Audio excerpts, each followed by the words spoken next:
How silence replaced conviction. At first, it felt like maturity. Less noise, fewer emotional swings. A market that no longer overreacted to every headline. But beneath that calm, something essential was missing. This story matters now because conviction is what gives markets direction. Without it, prices still move, but without meaning. When silence replaces conviction, decisions are delayed, risk is mispriced, and pressure builds invisibly.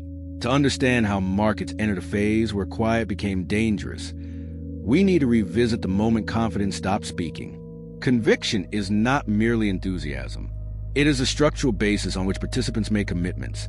The willingness to carry a position through uncertainty, to absorb temporary adversity, to hold a view against the friction of an uncooperative market. When conviction is present, direction emerges and sustains itself.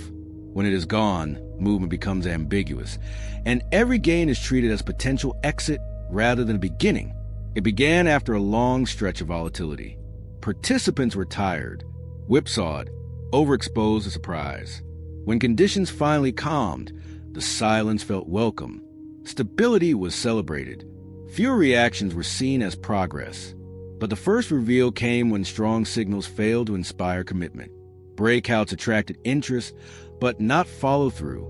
Pullbacks found buyers, but only briefly. The market responded just enough to function, never enough to convince. Inside institutions, conviction quietly thinned. Positions were sized smaller. Time horizons shortened.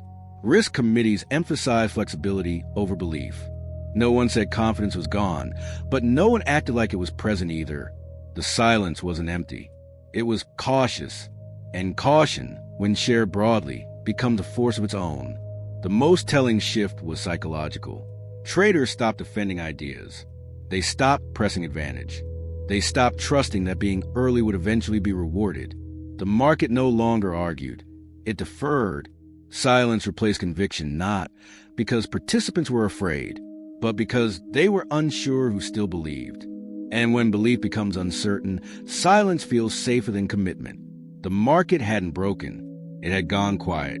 And quiet, in systems built on agreement, can be more destabilizing than noise ever could. Because silence doesn't resolve tension. It stores it. And what it stores eventually demands release. As silence settled in, its effects spread deeper into the system. Trades became transactional instead of directional. Participants entered with exit plans already formed. Nothing was allowed to breathe. Conviction had been replaced by containment. The reveal deepened when markets stopped rewarding patience.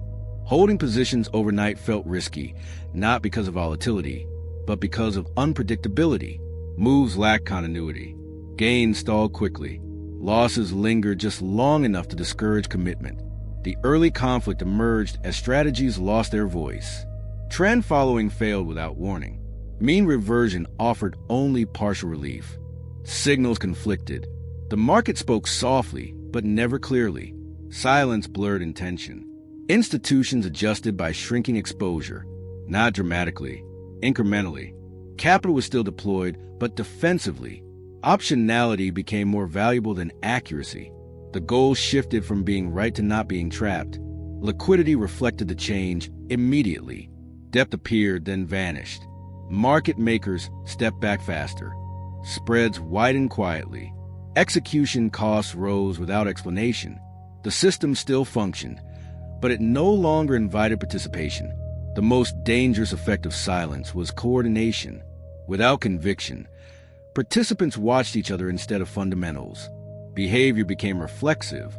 One withdrawal encouraged another. One hesitation validated the next. The market hadn't chosen a side. It had chosen restraint. And restraint, when synchronized, creates pressure without movement, a compressed state where outcomes feel inevitable, but timing feels impossible. Silence had replaced conviction, and in doing so, it had begun reshaping risk itself. Because when nobody speaks loudly enough to lead, the first decisive move carries far more weight than anyone expects. The tension peaked when the accumulated silence finally had to give way, not through a scheduled event or a dramatic shock, but through the simple exhaustion of restraint. At some point, participants could no longer afford to wait for someone else to move first. The cost of continued silence, the opportunity cost, the gradual erosion of return, the growing discomfort of holding positions that were never meant to be held this long, became greater than the risk of moving. And the moment enough participants reached that calculation simultaneously, silence ended. The conflict intensified as the first decisive move triggered a cascade of responses. Those who had been watching reacted to movement rather than to any new information. Momentum that had been absent for weeks returned briefly, but without conviction, borrowed rather than earned. The market lurched rather than flowed. Direction existed temporarily, but clarity did not. Correlation rose sharply. Without conviction providing distinct thesis-based differentiation, assets moved together by default. Diversification failed not because the positions were wrong, but because the absence of conviction had made them all functionally identical, each one a statement of uncertainty rather than of informed view. The climax resolved not through collapse, but through recognition. The market finally understood what the silence had been hiding. Conviction hadn't disappeared because conditions improved. It disappeared because trust had thinned beyond usefulness. Prices adjusted decisively, not violently. Liquidity returned selectively, not generously. Participants re-entered with caution, not confidence. The system reset expectations without drama, but without illusion. The resolution unfolded as conviction slowly relearned how to exist. Positions were smaller, time horizons shorter. Risk was chosen deliberately instead of assumed. Silence no longer felt safe. It felt expensive. In hindsight, the warning was clear. Silence wasn't balance. It was restraint without leadership. A market unwilling to speak is a market waiting for someone else to decide direction. Modern relevance is unmistakable. Markets today still go quiet before they move. Still replace conviction with caution when trust fades. Still store pressure in silence until something forces release. The lesson is not to fear quiet markets. It is to listen to them. Because when silence replaces conviction, the next move carries the weight of everything that wasn't said. And once that move begins, the market doesn't ask whether anyone is ready. It simply goes. Subscribe to join the journey. The relationship between silence and conviction in markets is ultimately a relationship between information and trust. Conviction is not simply the belief that a position is correct. It is a belief that the market will, in time, recognize what you recognize, that shared understanding will eventually align price with reality, and that being early will be rewarded rather than punished. When that belief is intact, silence is not a threat. It is simply patience. But when that belief has thinned, silence becomes something different. It becomes the absence of the confirmation that would make patience feel rational. And without confirmation, patience starts to feel like exposure. This is why the transition from conviction to silence is so difficult to observe in real time. From the outside, a market operating with declining conviction looks nearly identical to a market operating with full conviction. Prices are moving, trades are being made, decisions are being taken. The difference is visible only in texture, in the sizing of positions, the shortening of time horizons, the speed of exits, the reluctance to add. These are not metrics that appear on standard dashboards. They live in the granular behavior of participants, and they accumulate quietly until the cumulative weight of declining conviction finally exceeds the system's capacity to maintain the appearance of normalcy. When silence finally becomes visible, it is usually because it has already been the dominant reality for longer than anyone realized.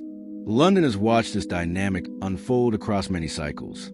The city has learned that the moments when silence feels most comfortable, when the absence of noise seems like the presence of stability, are precisely the moments that demand the most careful attention. Because in financial systems, silence is never simply the absence of signal. It is the accumulation of unexpressed decisions, each one waiting for the conditions that will make expression feel necessary. The question is never whether those decisions will eventually be expressed. The question is only how much pressure will have built by the time they are, and whether the participants who recognize the silence for what it was will be positioned to respond to that expression with clarity, or whether they too will be caught in the same rush that the silence was quietly preparing.